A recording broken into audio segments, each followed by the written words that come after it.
Alors le but de ma mission là aujourd'hui, c'est un peu en partie ce qui se passait dans les fois antérieures, c'est faire un peu le point sur la partie maladie, parce que c'est une activité que je gère depuis longtemps. Et puis là, d'autant plus que on a profité de mon passage pour faire intervenir la nouvelle responsable de la santé. Donc on a pu travailler avec elle, avec l'équipe de direction, on a rencontré les différents responsables de processus et agents de direction pour qu'on ait une présentation des résultats de l'organisme sur l'année 2018 et puis ainsi un peu en perspective pour qu'on puisse définir les programmes de travail à venir. Donc le climat, l'ambiance générale, comme d'habitude, j'ai toujours affaire à une équipe de managers très motivés qui sont plutôt en bonne maîtrise de leur dossier.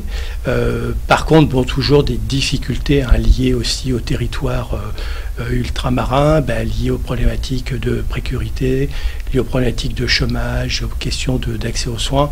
Et l'enjeu pour moi, c'est qu'en tant que directeur de la MICOR, je puisse, et avec les ministères, avec les caisses nationales, mettre en œuvre les actions les plus utiles au territoire de la Guadeloupe. Parce qu'il y a des besoins importants sur ce territoire, il y a des compétences dans cet organisme, et il faut qu'on arrive à travailler sur ces différents dossiers. Alors je le dis de manière d'autant plus forte qu'on perd souvent de vue que le système de protection sociale, il est assez exceptionnel au regard de notre pays et même en comparaison du monde. Il faut se replonger 70 ans en arrière, à une époque où il n'y avait pas de sécu. Et on sait que la qualité de vie des gens n'avait rien à voir et que vraiment on doit tout mettre en œuvre, chacun à notre place dans cette institution, pour défendre les valeurs de solidarité et de la sécurité sociale et offrir aux populations que nous couvrons vraiment le service qui correspond à leurs attentes, parce qu'on est dans des situations de monopole et les attaques contre la Sécu, existent, elles vont s'amplifier, donc il nous appartient à nous, tous ensemble, que ce soit direction, techniciens, ministère, MICOR en ce qui me concerne, de travailler ensemble pour répondre à une triple exigence. C'est un, répondre aux besoins de la population.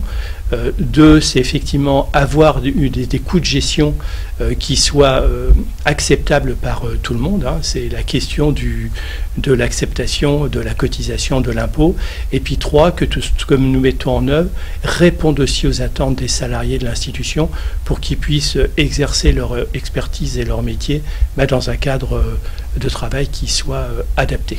Voilà, donc si on répond aux exigences des assurés, aux exigences du gestionnaire et aux exigences des salariés, on aura tout gagné. En tout cas, c'est ce à quoi je m'emploie depuis des années et que je vais poursuivre encore pas mal de temps.